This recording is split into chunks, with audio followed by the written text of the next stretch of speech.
saacadda qiyaamadu ma dhacaysa buu nebigu yidhi imani mayso ilaa ka hor aad aragtaan 10 calaamadood buu nebigu yidhi calayhi salaatu wassalaam 10kaa calaamadoodi waa calaamaatu lkubraa ayaa la yidhaahdaa laakiin waxaa jira ashraadu saaca wax la yidhaahdo calaamaatu suqraa iyo kuwa la arkay maanta haddii la tiriyana maanta magaalo walba waa laga helayaa calaamaatu suqraa laakiin nebigu saxaabada xadiiska wuxuu ugu sheegay saacadda qiyaamadu inaynan dhici doonin ilaa aad aragtaan ama adduunyada dusheeda lagu arko 10 calaamadood buu nebigu inuu yidhi calayhi salaatu wassalaam fadakara addukhaan waaddajaal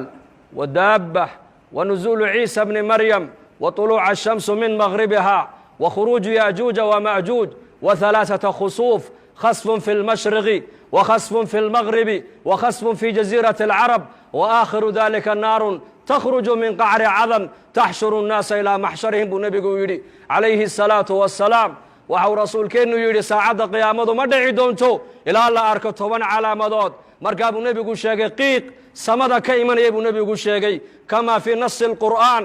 faاrtaqib yowma taأti الsamaau bidukhaanin mubiin yaksha الnaasa hada cadaabun aliim waxau nebigu sheegay qiiq samada ka imanayay buu nebigu sheegay waxaa kaluu nebigu sheegay dajaal buu nebigu sheegay calayhi الsalaatu wassalaam oo adduunyada buqcad kuma taallo ilaa dajaal uu maraya dadkana wuxuu ka dhaadhicinayaa inuu yahay rabbigii isagu dadka abuuray inuu yahay buu ka dhaadhicinayaa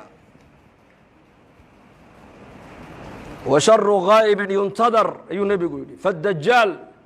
fa sharu ghaa'ibin yuntadar aw isaaca wasaacatu adha wa amar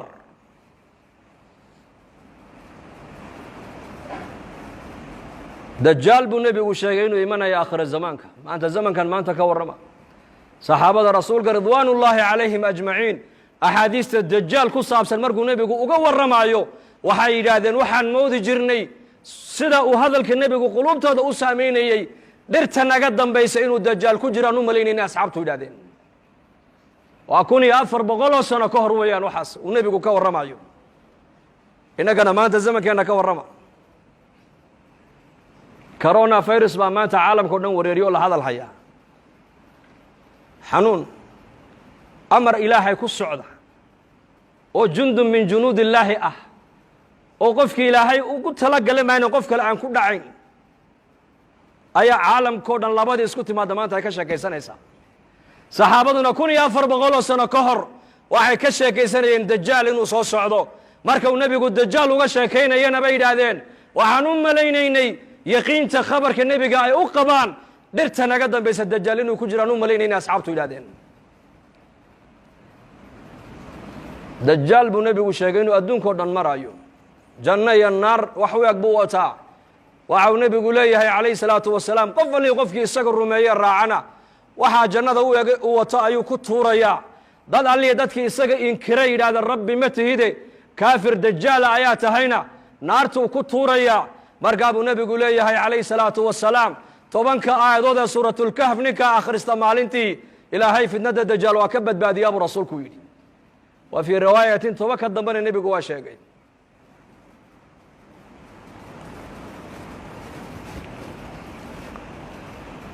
waxaa kaluu nebigeennu sheegay calayhi الsalaatu wasalaam dajaal inuu adduunkao dhan uu saamayn oo uu galayaa makiya madiine ma galaya buu rasuulku yidhi wa fii riwaayatin xadiistu waxay sheegaysaa 4 meelood dajaal ma galaayo jabalu tuur buurtii nebi muuse calayhi الsalaam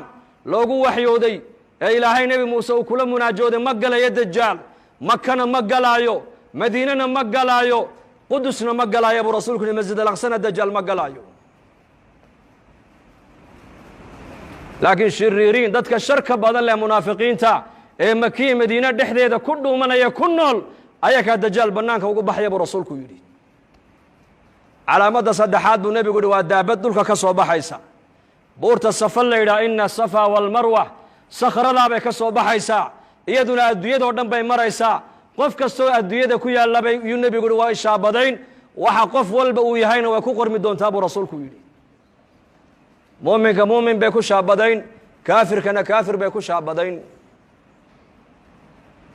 waxaa kaluu nebigu sheegay inuu imanayo nebi ciise calayhi الsalaam yanzil calaykum ibnu maryam